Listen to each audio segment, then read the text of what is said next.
Good morning, everyone. Happy June. It is sweet summertime. I don't think it's actually summer yet, but it feels like it today. My kids are playing outside with water.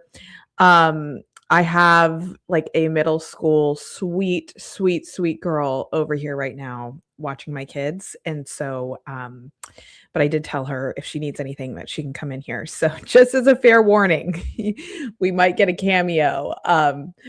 Welcome to the live Speaker Sister Q&A. Is this anyone's first time?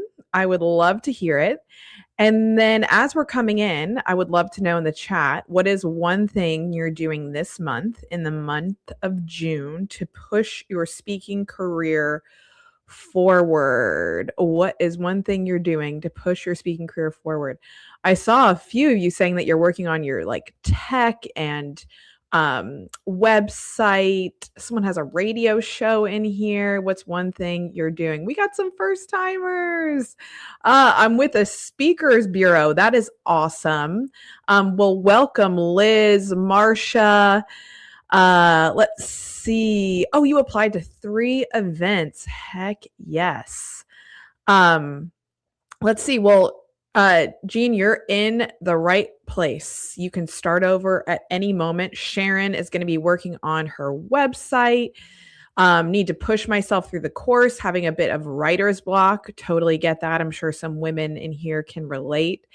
Posting daily on LinkedIn. That is a great move. Great move, Diana.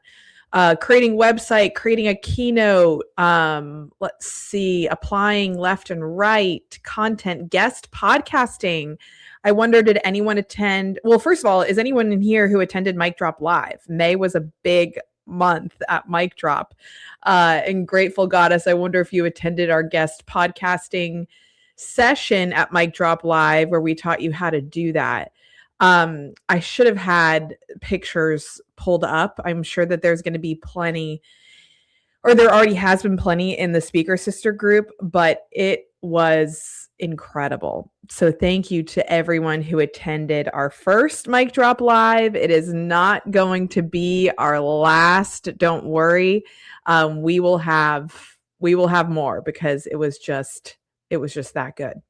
And then some other good news. My book, Making It Without Losing It, hit the USA Today bestseller list in May. And I know that my speaker sisters were a huge part of that. So for anyone who purchased the book or pre-ordered it, I super appreciate you. If you have it and you've read it, I would love to hear what you think. Reviews on Amazon are super helpful. Any authors in here can attest to how helpful reviews are. So thank you so much to anyone who pre-ordered and helped me hit the USA Today bestseller list. And then I also appreciate any reviews that you all have. Thank you so much for all the love in the comments. Okay, so let's hit with any questions that you all have. What are you running into? What are some things that you would love some clarity on? And then about halfway through the Q&A, I'm going to give you all a challenge for the month. We're going to start doing these with a challenge that you all have to complete. I'm so glad that you loved the book. And then thank you, Stephanie, for sharing it with friends. Oh, good. I'm glad that you're finding that it resonates. That's wonderful. And thank you for reviewing it. Okay, so we have some questions around Carrie Booker. I believe that my team answered this in the chat, but we are doing it in batches. So some of you might have already gotten an email to start testing, and then if you're on the wait list, you will have your chance, because we're doing it in small batches just to make sure everything works. But they should have answered that in the chat. How did you go from breadth to a clear keynote point of view? Let's see, like, how did I get my keynote idea? Is that what you're asking? A couple questions that I would ask you all if anyone is still on the fence of what they want to speak about. There's 2 things that you want your keynote to accomplish. First is like, what am I super passionate about that I could talk about just days on days that has helped me so much in my life? Step 1. Step 2, is it sellable to a corporate or a workplace audience? A lot of us just do step one of, I'm super passionate about animals. This is a bad example. I want to speak around the importance of animals. Great, that's your passion, but not necessarily sellable to a corporate audience. However, I did just have a speaker that I've seen who's coming into Mic Drop Academy this fall who has made a talk around animal leadership, what each animal does in the animal kingdom that makes it a great leader and some of its faults. And so people in the audience identify like, I'm a cheetah, I'm a turtle, I'm a lion. So that is changing something from you're just passionate about animals to how to make it sellable to a corporate audience. So it should answer those two things. Keynote title. If you're struggling with that, something I like to think about is your title should stop the scroll and your subtitle should deliver the substance, meaning your title could be catchy, abstract. Oh, I wonder what she means by that. But then your subtitle is exactly what the transformation is, exactly what they get. And then if you use any kind of AI, ChatGPT or Claude, this can be a great use case for it because you're not asking AI, what should I speak on? You're saying, here's what I speak on. Here are some rough titles. How can you make this better? I like to think of using AI as like a last stage editor, not an idea generator. Okay, making some media. Heather Hall asked a good length for a speaker reel. I would say under 2 minutes. We all know attention spans are just getting shorter and shorter. So under 2 minutes is great. Ooh, this is a great question. Thinking about wardrobe for public speaking, any suggestions? So I'll give you some what not to do's just based on my experience. And then the rest of it is around finding more of your style. So what not to do for me, I know I'm a sweater. I get sweaty, especially on stage because I got some adrenaline going. So I'm not going to wear anything like gray that shows my sweat.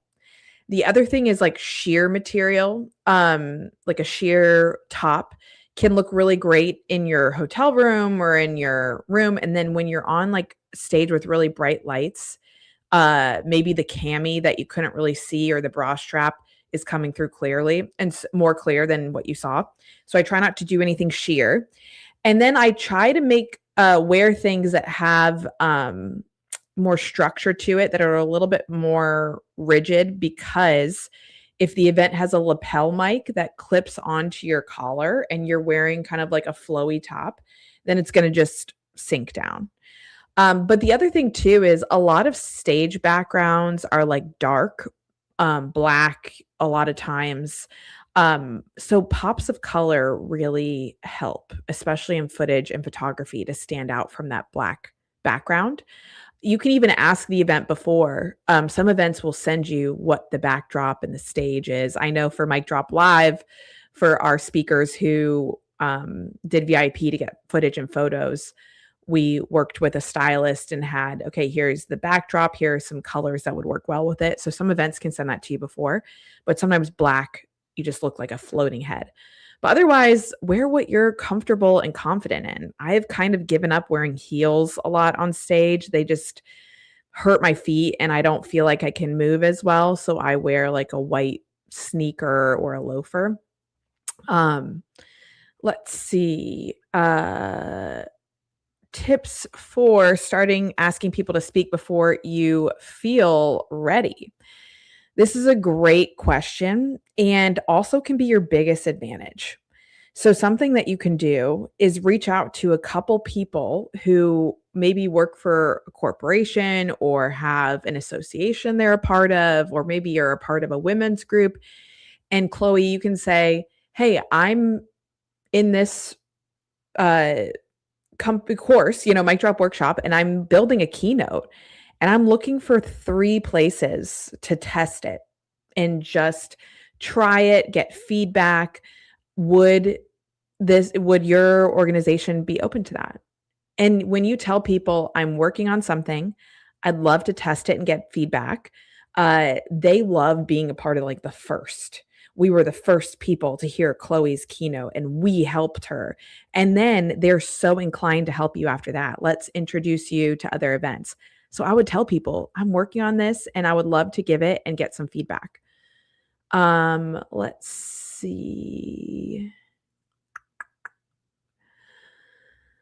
Oh, I'm so glad that I signed the book for your teen and she loved it. Let's see. Yeah, focusing on not comparing yourself to the progress of others. That's a really big one. I talk about this in Making It Without Losing It. If you are struggling with comparison, which I know in the speaking world is really easy to do. I literally, if you go on my Instagram 2 days ago, I think I posted about an event that I was in the running for, and they went with someone else and I saw them, post the line, like it was scrolling and here's the speaking lineup for XYZ event and I didn't get it. And I had a moment where I was like, wow, my brain has really changed because previous years when that would happen, I would say, well, what was wrong with me? What does she have that I don't? And their win was my loss. And now I've been doing this long enough that I realized it's not personal. They're not rejecting me. They're rejecting like the timing or the topic because it doesn't fit with their theme or the other speakers that they have selected. And so don't confuse rejection of your product with rejection of who you are as a person. That's why we focus on a transformation promise first at Mic Drop, because it's not, bringing Linda to speak or Kimberly to speak. It's here's what Kimberly does. Is this helpful to your audience? So it's not a rejection or acceptance of Kimberly. It's the product. It's the keynote that you're creating. Let's see. Yeah, Adensi asked about sharing a little bit more of my solopreneur journey before I could hire a team, which is so true. I did this solo for many years. And the ways that I would do it before I picked one niche that I wanted to speak to, that was just a slam dunk for my transformation promise. For me, it was college students. College students, higher education. That was the only place I spoke for like 4 years. That was it. And so it helped me have one focus when I was doing outreach. I wasn't pitching to like women's ERGs. I wasn't pitching to young entrepreneur associations. I was college students. I was all in. And it really helped me get clear and specific and also get testimonials that ended up helping me with referrals. And so I would speak I would do exactly what I just advised someone else to do and say, I have a keynote. I'd love to test it at 3 places and then ask those 3 places for referrals, testimonials, photos, and videos. And then that would turn into multiple gigs, that would turn into more referrals. But don't be shy about asking for testimonials and referrals. People are happy to do it. And that is the way that you can start getting spin-off opportunity. So after you have your transformation promise, you've optimized your whole profile, your LinkedIn, your social media to not just show you're a speaker, but that how you help people. Then I would start saying, hey, I have a new keynote, would love to test it here, see what you think, and then turn that into photos, videos, testimonials, and referrals. So that's how I would begin. Pick one audience and then do the rest. Let's see. Tips on where to find more gigs. So a couple things that I would look at is like sometimes when we're having trouble finding gigs, we're almost casting too broad of a net, like leadership events, women's events. It's such a big net that it is, you kind of just get the big ones who are bringing in like, Melinda Gates or Jane Fonda or something like that. And so I would get more hyper specific. I start with local, like because people love bringing in local or places that you have worked or attended for school. So your alma mater, previous employers, local events or organizations, chambers of commerce, things like that. So sometimes when we're having trouble finding events, it's because we're casting too wide of a net. Start smaller, start local, and then where are what we call closest to cash? Who have I interacted with before, whether I attended that school or something like that? And who do I know, friends, neighbors, that work somewhere? I told you all, I think last live Q&A, I was looking at my speaking for the month of May, and I was like, let's figure out where all these gigs came from. One of them was from my neighbor who lives 4 houses down, who I know works for a recruiter company. And I said, do you all have employee resource groups? She said, yes. I said, can I speak to it? Then she connected me with the right person. One of them was an employee, like a staff meeting for my YMCA, because I go to the YMCA. I asked the front desk if they ever have internal staff meetings. They said yes. I said, can I speak at it? And so it's a lot of it is just going through my day. What am I a part of? Who do I know? And making those asks. And again, if you're new to speaking, people love being the one to help, to say, oh, I have something I'm trying. I'd love your feedback. Can I speak to your group? They love it. Love it, love it, love it. Let's see. Good question. How many times do you follow up with a cold pitch before you move it to unresponsive? Depends how warm it was. If they have interacted with you, like, hey, let's get on call, and then they go cold, I would keep following up with them. But if they have never responded, once or twice. The best thing you can do, though, is get them in your LinkedIn network and then just keep showing up on LinkedIn helpful as a speaker, as someone who's providing value. A lot of times it's just how marketing works. It takes someone multiple times to see or hear a commercial before they're like, you know what, we need to bring, Wendy here. Like, she's great. So speaking of, I actually have a challenge for you all for the month of June. So I gave the commencement address at my high school for graduation, and I want you all to give a virtual commencement address.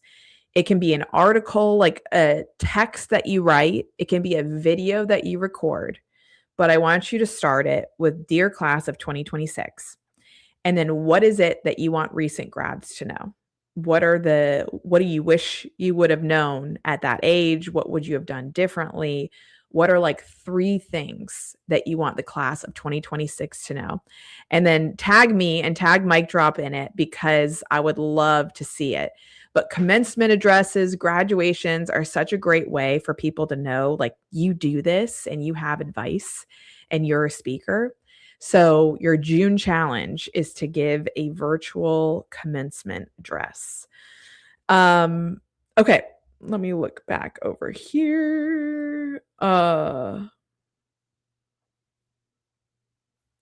Let's see.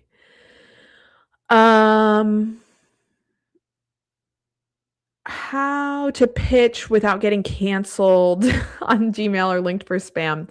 Don't include links or attachments, but then always do the email pitch with a LinkedIn connection.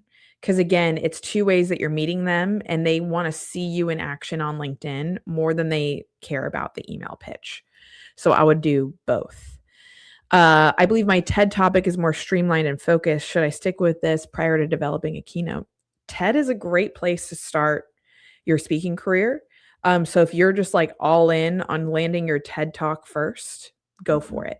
But the differentiator, I actually just interviewed someone who works for TED, like the big TED, on my podcast, Making It with Jess Ekstrom. It'll come out in a couple months.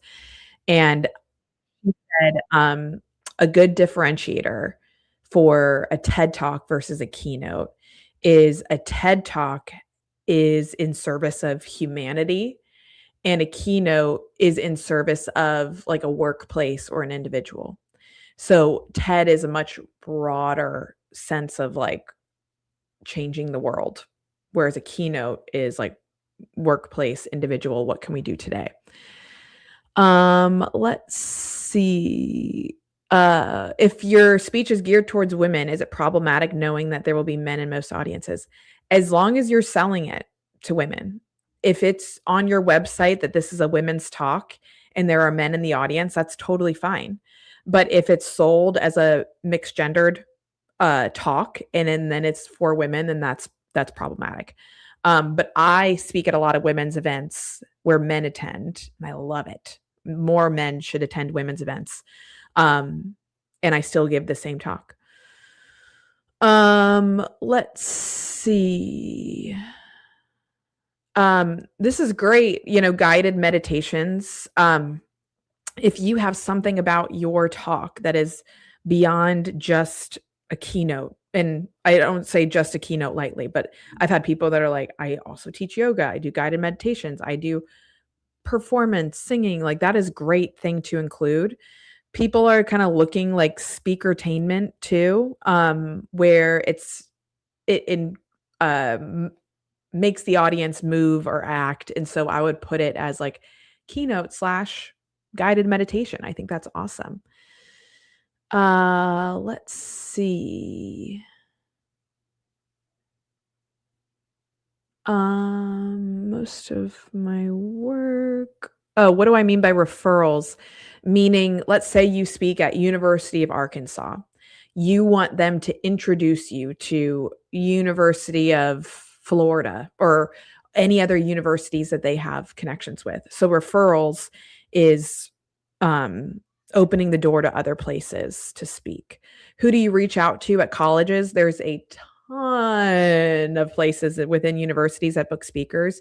A very big one is fraternity sorority life. I was not affiliated in a sorority, but they still book a lot of speakers.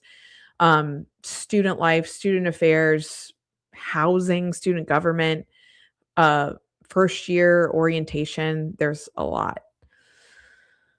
Don't be afraid of your LinkedIn looking light. Everyone's got to start somewhere, and people are not looking at your LinkedIn under a microscope. So don't be afraid of your LinkedIn looking light at all.